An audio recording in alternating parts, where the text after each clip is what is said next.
ان طلاب مصر او اهل مصر محرم عليهم دخول هذه الاماكن، ده شيء من المستحيل اللي هم بيرسموه في خيالهم، واحنا لن نقبل بذلك. احنا في النهايه لا احد يفرض علينا ماذا نفعل في مصر، طالما احنا بنتحرك بحركه سلميه، طالما احنا حريصين على حب هذا الوطن وعلى امن هذا الوطن اكثر من انقلاب الدموي اللي بيقتل ابناء هذا الوطن، فبالتالي ليس له ان يتحكم في فعالياتنا وليس له ان يتحكم في حركاتنا. وبالتالي انتم تتظاهرون بسلميه، ولكن هناك من يعتدي عليكم كما اظهرت هذه الصور على الاقل. لماذا لا تتجنبون عمليه اراقه الدماء او الاصابات وتظلون فقط داخل الحرم الجامعي؟ يلام من يعتدي علينا ولا يلام المعتدى عليه. احنا في النهايه يعتدى علينا من قبل بعض البلطجيه او غيره، او يعتدى علينا من قوات بلطجيه الامن او غيره، في النهايه يلام هؤلاء على هذا الاعتداء. طيب. طبعا احنا حركتنا سلميه، وبالتالي انا عاوز اقول لحضرتك دي رساله مهمه ان احنا كطلاب الاخوان المسلمين حتى لا نتحرك الان بصوره مستقله.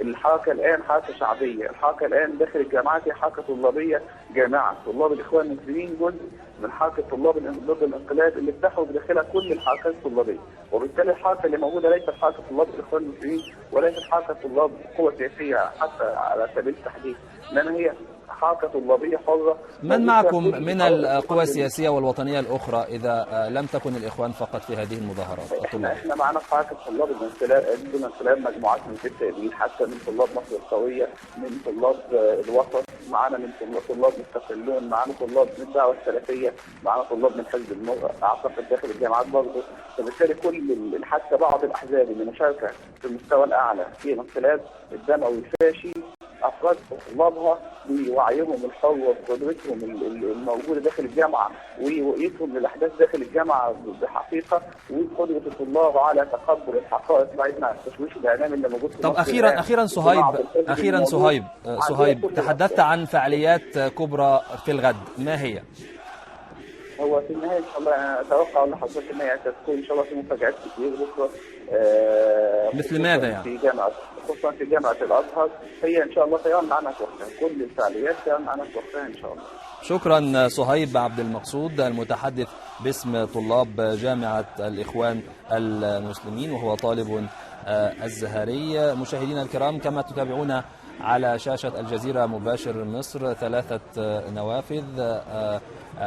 النافذة الكبرى هي لألتراس أهلاوي في مسيرة وسط القاهرة للمطالبة بالإفراج عن زملائهم المعتقلين، ونترككم مع هذه الصور، وبعد قليل نلتقي مع موجز لأهم وآخر الأخبار. كونوا معنا.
المحبوسين.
Allez.